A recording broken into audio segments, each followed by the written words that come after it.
Kota Bekasi tidak boleh melupakan sejarahnya. Itu sih. Oleh karenanya, fokus utama kita adalah bagaimana kita membenahi masalah sungai yang ada di Kota Bekasi. Iya, betul.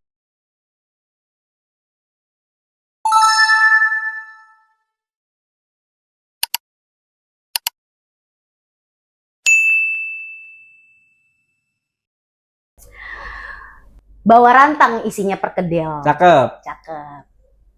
Ada buah semangka sama buah pepaya. Cakep. Selamat datang di Ruang Indonesia Channel. Ruangnya rakyat luar biasa. Cakep. Rakyat luar biasa. Bang Latu. Siap. Selamat ulang tahun. Selamat ulang tahun buat Kota Bekasi. Kota Bekasi yang ke-29. Ke-29. Masya Allah, tabarakallah. Semoga kota kita tercinta ini semakin grow up, Harus. semakin glowing, Harus. semakin the best dah pokoknya. Pastinya. Kalau dari Bang Latu sendiri, apa nih doa terbaik untuk bumi patriot kita? Ya, hari ini kita merayakan hari jadi Kota Bekasi yang ke-29 tahun. Iya. Sungguhnya 29 tahun itu bukan usia yang lagi muda. Iya. Lagi matang-matangnya. Lagi matang. Nah, kita berharap Kota Bekasi bertransformasi menjadi jauh lebih baik lagi. Lebih baik. Seperti apa yang menjadi harapan dari Wali Kota Bekasi Bapak Triadianto dan juga Wakil Wali Kota Bekasi Bapak Haris Bobiho untuk bisa menjadikan Kota Bekasi kota yang keren. Iya. Kota yang maju, kota yang modern, sejahtera masyarakatnya, bahagia warganya. Nyaman kotanya. Nyaman kotanya. Nah, ini menjadi harapan kita bersama di usia Kota Bekasi yang 29 tahun. Kita mengapresiasi apa yang sudah dilakukan oleh Bapak Wali dan juga Pak Wakil terkait dengan pembangunan, baik infrastruktur maupun pembangunan dari sisi yang lainnya, yang memang menjadi tanggung jawab kebijakan yang beliau lakukan selama periode kepemimpinan beliau. Nah, kita berharap sinergitas terkait dengan hal ini menjadi kunci utama untuk kita membangun Kota Bekasi jauh lebih baik lagi. Karena memang tidak bisa kita pungkiri, apa yang sudah kita capai pada hari ini, tentu masih banyak persoalan atau PR dong yang memang harus diselesaikan oleh pemerintah Kota Bekasi itu sendiri. Nah, kami di DPRD sesuai dengan tupoksi kami melakukan pengawasan terhadap kebijakan yang dilakukan oleh pemerintah Kota Bekasi terkait dengan program pembangunan yang dilakukan oleh pemerintah Kota Bekasi, baik pembangunan infrastrukturnya, manusianya maupun yang lainnya. Nah, itu harapan kami semua tentunya untuk bisa menjadikan Kota Bekasi jauh lebih keren lagi. Dan optimis Kota Bekasi yang kita cintai ini bisa mencapai titik tertentu, titik itu. Nah, ini menjadi harapan kita bersama di usia Kota Bekasi yang 29 tahun. Insyaallah. Iya, ini kan juga umur 29, iya sih, dibilang teen juga udah lewat nih. Udah lewat. Dibilang udah jejak, tapi maksudnya udah dewasa kan, tapi belum lah ya. Iya. 30 ke atas tuh, baru tuh kita udah mulai mateng gitu kan. Gak bisa lagi tuh kecele-kecele. Betul. Jadi kalau masih ada kecele-kecele masih dimaklumi, tapi menjadi koreksi. Betul. Ya kan ya, bukan juga minta dimaklumin mulu gitu kan ya. Nah, berbicara itu tadi ya, pembangunan di Kota Bekasi khususnya kan. Ini kan Abang di Komisi 2 DPRD Kota Bekasi. Ya. Ini kan banyak juga lah membinangi beberapa OPD-OPD juga ya, bermitra kerja juga kan. Menurut Abang pribadi nih, kalau sesuai dengan Komisi 2 yang bersama OPD ini, PR terbesar apa nih Bang? Yang mungkin pemerintah kota ya sebagai eksekutif untuk kemudian dikejar ya kan ya di usia 29 tahun ini, ya mungkin dalam jangka pendek, jangka panjang, itu apa tuh Bang? Jadi kalau misalnya kita melihat usia Kota Bekasi yang 29 tahun ini, tentunya juga banyak persoalan yang memang masih menjadi PR. Kami di Komisi 2 yang menjadi tupoksinya bermitra kerja dengan beberapa OPD terkait. Salah satunya dengan kalau infrastruktur dengan BMSDA dan juga Disperkimtan. Untuk lingkungan hidup dengan Dinas Lingkungan Hidup. Nah, dua hal inilah menjadi sebenarnya hal pokok yang menjadi tupoksi kami di Komisi 2 untuk memberikan pengawasan. Dan krusial juga nggak sih? Sangat krusial. Nah, itu menjadi PR besarnya. Pertama, PR besar kita adalah masalah banjir. Tadi disinggung tuh ketika paripurna, baik oleh pemerintah Kota Bekasi melalui Wali Kota, juga Gubernur Jawa Barat, KDM Bapak Ain, dan juga Ketua DPRD Kota Bekasi Bapak Sade Effendi. Dan kami di Komisi 2 berkomitmen untuk bersinergitas sama-sama mengawal terkait permasalahan banjir yang ada di Kota Bekasi. Kita mengalami banjir terbesar di Kota Bekasi itu tahun 2025. 25, iya. Itu awal puasa, tanggal 4 Maret 2025 iya, bulan Maret, itu adalah banjir terbesar sepanjang sejarah Kota Bekasi.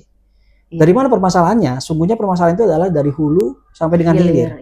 Nah, Kota Bekasi ini kan unik. Tadi disampaikan oleh KDM. Kita baca sekilas sejarah Kota Bekasi. Kota Bekasi itu awalnya dari Kerajaan Tarumanegara. Iya, Tarumanegara. Tarumanegara itu kan fokus utama ekonominya, kerajaannya itu dari aliran sungai. Iya. Jadi utamanya itu ada di sungai. Di sungai. Baik dari sisi penghidupan dan yang lainnya itu ada di sungai. Iya. Nah, Kota Bekasi tidak boleh melupakan sejarahnya. Itu sih. Oleh karenanya, fokus utama kita adalah bagaimana kita membenahi masalah sungai yang ada di Kota Bekasi. Iya, betul. Kenapa? Karena Kali Bekasi itu adalah perpaduan dua sungai. Dua sungai.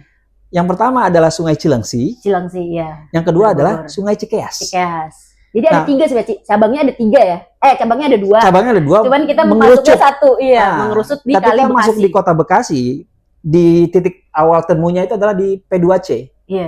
P2C itu ada di Pondok Gede Permai, berbatasan dengan Villa Nusa Indah. Iya, betul. Itu adalah titik pertemuan antara 2 kali besar, Cilengsi dengan Cikeas. Jadilah namanya Kali Bekasi yang kita lihat sampai dengan saat ini. Nah, permasalahannya Kali Bekasi adalah sumber utama yang tadi yang menjadi penghidupan kita, ini menjadi sumber utama masalah. Tidak lagi menjadi urat nadi perekonomian atau penghidupan masyarakat Kota Bekasi. Padahal itu bisa kita optimalisasikan. Harusnya kalau permasalahan banjirnya selesai di titik itu. Iya sih. Nah, kita berharap di usia Kota Bekasi yang sekarang sedang memperingati hari ulang tahunnya yang ke-29, kita berharap yuk kita sama-sama bersinergi, berkolaborasi, sama-sama membangun, memperbaiki PR yang masih menjadi permasalahan yang ada di Kota Bekasi, baik oleh pemerintah Kota Bekasi yang memiliki kewenangan, kami di DPRD Kota Bekasi yang memang menjadi tupoksi kami untuk melakukan pengawasan kebijakan, masyarakat Kota Bekasi sebagai stakeholder yang memang mengalami dan juga berperan serta terkait dengan hal yang memang menjadi kepentingan bersama yang ada di Kota Bekasi, itu sama-sama. Iya, semua harus bersinergi. Sehingga dari pusat sampai dengan provinsi dan juga kota Bekasi itu bersinergi untuk bisa menyelesaikan permasalahan ini. Apakah bisa selesai? Bisa. Bisa ya? Bisa. Optimis bisa. Optimis bisa dan memang harus bisa. Harus bisa. Jadi semangat itu harus bisa. Jadi kalau misalnya ada hal-hal yang memang kita harus perbaiki, kita dobrak. Tapi sesuai dengan regulasi yang ada. Nah, itu terkait dengan permasalahan banjir. Itu masih kalau kita berbicara terkait dengan aliran sungainya. Iya. Kita belum bicara masalah banjir yang disebabkan oleh curah hujan. Kemarin tuh anomali tuh. Dari mulai bulan Januari sampai dengan Februari itu 2 bulan itu adalah anomali cuaca yang menimpa nggak cuma Kota Bekasi, tapi hampir seluruh Indonesia. Dan mengakibatkan dari curah hujan yang intensitasnya sangat tinggi, itu hampir seluruh titik kecamatan yang ada Kota Bekasi itu mengalami banjir. Tapi bedanya level ketinggiannya. Tapi yang namanya banjir, mau itu yang sedikit maupun yang banyak, ceritanya sama. Tetap banjir. Basah.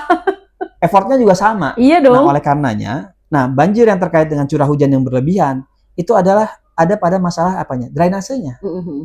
Nah, kalau kita lihat, kita belum memiliki drainase yang ideal. Oleh karenanya, kami mendesak, saya, Ketua Komisi 2, dan juga kawan-kawan pasti bersepakat untuk mendesak pemerintah Kota Bekasi bisa menyelesaikan permasalahan drainase yang ada di Kota Bekasi. Kita sudah membuat perda terkait dengan drainase.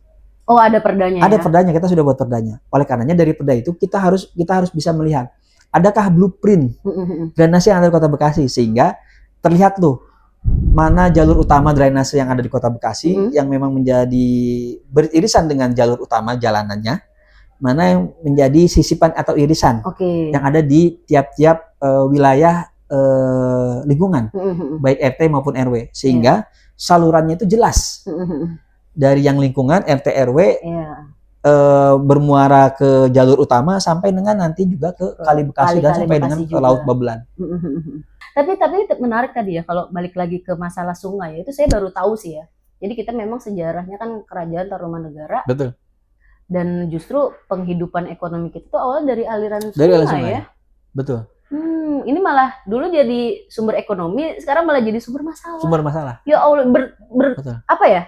udah jadi hal terbalik gitu ya kan. Nah, kemarin di hasil oleh kami Komisi 2 ketika kami saya menyusuri sungai, susur sungai yang ada di Kota Bekasi dari titik P2C, itu sungguhnya kalau misalnya Sungai Bekasi itu kita benahi, itu cakep banget. Iya lagi. Satu, itu bisa menjadi alternatif moda transportasi. Kita nggak cuma mengandalkan jalan darat, tapi jalan kalau air jalan nih, airnya jalan itu dilakukan, itu enak banget. Itu kami melakukan susur sungai itu sampai 3 jam, Mbak. Itu ngelihat pemandangannya walaupun ada sampah yang ada di sekitarnya ya, dan permasalahan tanggul yang ada di sekitarnya. Kalau itu, kita punya mimpi ya, sama-sama kita punya mimpi lah. Kalau itu dibenahi, dipercantik, dinormalisasi sungainya, ditata, itu bukan menjadi hal yang mustahil bahwa Kali Bekasi itu menjadi sumber ekonomi. Iya dong, harus balik lagi. Jadi titik sentral malah untuk mengembalikan hakikat dari Kota Bekasi itu sendiri, sejarahnya. Iya lagi. Nah, kalau itu dilakukan, wah itu luar biasa. Makanya kalau misalnya kita mengaca kepada pemerintah Kota Bekasi dan provinsi sudah membuat tuh wisata air di Kalimalang. Iya. Itu mah nggak ada apa-apanya. Kalau misalnya yang dilakukan adalah wisata air di Kali Bekasi. Di Kali Bekasi. Karena kan yang gede dan panjang di Kali Bekasi. Nah, kalau itu bisa dilakukan, itu kita luar biasa lah. Ini mungkin generasi kids zaman now nggak tahu nih. Lagi. Atau yang generasi Gen Z ini sekarang nggak tahu nih. Bahwa dulu Kali Bekasi itu kalinya jernih. Iya. Saya ketika masih kecil, pulang sekolah, Mbak. Pulang sekolah masih SMP nih. Habis pulang sekolah mah yang kita pikirkan nyampe ke rumah, ganti baju, nyalin, langsung ke Kali Bekasi. Berenang sampai dengan sore baru pulang. Itu karena kelihatan sungainya. Jernih, bening, dan nggak ada itu dulu sejarahnya bahwa kita akan mengalami banjir dari Kota Bekasi, dari Kali Bekasi, dan nggak ada tanggulnya. Di sepanjang sisiran perumahan yang ada di Kali Bekasi dulu itu nggak ada tanggulnya. Iya, masih pure ini ya. Masih pure. Tanah. Nah, ini yang menjadi permasalahan kita sendiri nih. Jangan salah, Kota Bekasi itu sejarahnya adalah rawa. Iya lagi. Makanya banyak nama jalan dan banyak wilayah yang dimulai dengan kata rawa. Rawa Bogo, Rawa Semut, rawa mana lagi? Rawa Panjang, Rawa Bugel, Rawa Bebek, Rawa Tembaga. Banyak, geng. Karena apa? Karena pada sejarah zaman kolonial, Kota Bekasi sungguhnya adalah daerah persawahan dan rawa. Oh iya. Bukan daerah industri dan jasa. Iya lagi. Nah, karena perkembangan zaman dan tahun berganti, karena juga pertumbuhan penduduknya juga meningkat pesat, kita hampir 3 juta penduduk masyarakat Kota Bekasi. Malah kalau dilakukan sensus, saya yakin 3 juta penduduk Kota Bekasi. Dengan luas wilayah yang sedemikian luasnya, nggak luas-luas banget sih sebenarnya. Iya. Dengan jumlah penduduk yang besar, beban yang terkait dengan permasalahan lingkungan ini menjadi hal yang utama. Iya sih. Intinya harus balance lah ya. Harus balance. Nah, ini yang menjadi perhatian kita agar bisa juga diselesaikan oleh pemerintah Kota Bekasi. Itu terkait dengan banjir. Banjir ya. Belum lagi masalah sampah. Sampah dong. Kita punya, khususnya Bekasi ya. Iya. Kita punya permasalahan sampah yang sangat akut. Parah sih. Pertanyaannya, sudahkah kita memilah sampah yang ada di rumah tangga kita sendiri? Oke. 3R tuh. Iya. Reduce, reuse, recycle. 3R. Nah, jadi sampahnya itu kita pilah dulu di rumah. Baru sampah yang tidak bisa dikelola itu dibuang. Oke. Nah, masalahnya kita kemarin pemerintah Kota Bekasi ini sudah luar biasa nih mengalokasikan anggaran 100 juta per RW. Oh iya, dana hibah ya. Betul. Syarat utamanya tiap RW itu untuk bisa menerima dana hibah 100 juta itu harus memiliki bank sampah. Bank sampah. Oh, I see. Sebelum kebijakan itu dilakukan, kita hanya memiliki ini data dari BICP ya. Iya. Bank Sampah Indo Patriot. Hanya memiliki 200 bank sampah dari 1020 RW yang ada Kota Bekasi. Wah, cuma 20% ya? Iya. 20%. Nah, sekarang ketika dibikin kebijakan itu, yang aktif baru 400. 400 bank sampah yang aktif. Itu yang aktif tuh ya? Yang aktif. Jadi kita sudah membuat kita sudah mengumpulkan dana hibah 100 juta untuk seluruh RW yang ada Kota Bekasi, 1020. Pastinya ketika dia menyerap dana hibahnya harus membuat bank sampah. Tapi dari sekian yang sudah terserap dana hibahnya, itu yang aktif itu hanya 400 bank sampah. Nggak sampai 50% juga. Nggak sampai 50% juga. Oleh karenanya PR itu sangat besar yang harus kita lakukan. kalau PLTSA ini berhasil terbangun, itu mampu mengolah sampah menjadi analitik di kisaran 1.000 sampai 1.200 ton per harinya. Oke, sampah ya, 1.200 ton sampah per hari diolah menjadi energi listrik. Oke. Maksimal sampai 1.400 lah. Kalau maksimal dilakukan 1.400 ton, maka PR-nya adalah 400 ton lagi mau dikemanakan. Iya lagi. Benar kan? Iya lagi. 400 ton ini mau dikemanakan. Nah, 400 ton ini harapannya ini bisa dikelola melalui bank sampah. Bank sampah yang ada. Kan kita udah nggak boleh lagi tuh Kementerian Lingkungan Hidup melarang insenerator. Pembakaran sampah melalui mesin itu udah nggak boleh lagi tuh. Karena mencemari lingkungan. Iya, global warming ya, kan asap. Betul. Nah, harapan satu-satunya kita adalah bagaimana kita bisa memilah sampah itu, mengolah sampah itu dari lingkungan kita yang paling utama. Di mana? Di bank sampah itu. Jadi kalau bank sampahnya itu aktif, kita sendiri memiliki kepedulian untuk bisa mengelola sampah rumah tangga kita, sehingga buangannya itu akan menyusut sekian persennya. Iya sih, iya betul. Nah, kalau itu dilakukan, terjadi mental kita, mindset kita berubah terkait dengan pengolahan sampah, saya yakin permasalahan sampah ini bisa beres. Berarti kuncinya ada di warga. Kuncinya ada di kita semua. Ada di warga, iya. Ada di kita semua. Iya, oleh karenanya pertanyaan besarnya adalah, sudahkah kita memiliki pemikiran atau mindset dan awareness. Betul, awareness untuk bisa peduli terkait dengan masalah sampah ini. Kita tidak ingin memberikan anak cucu kita itu generasi dengan PR sampah yang menumpuk. Iya dong, masa jadi legacy?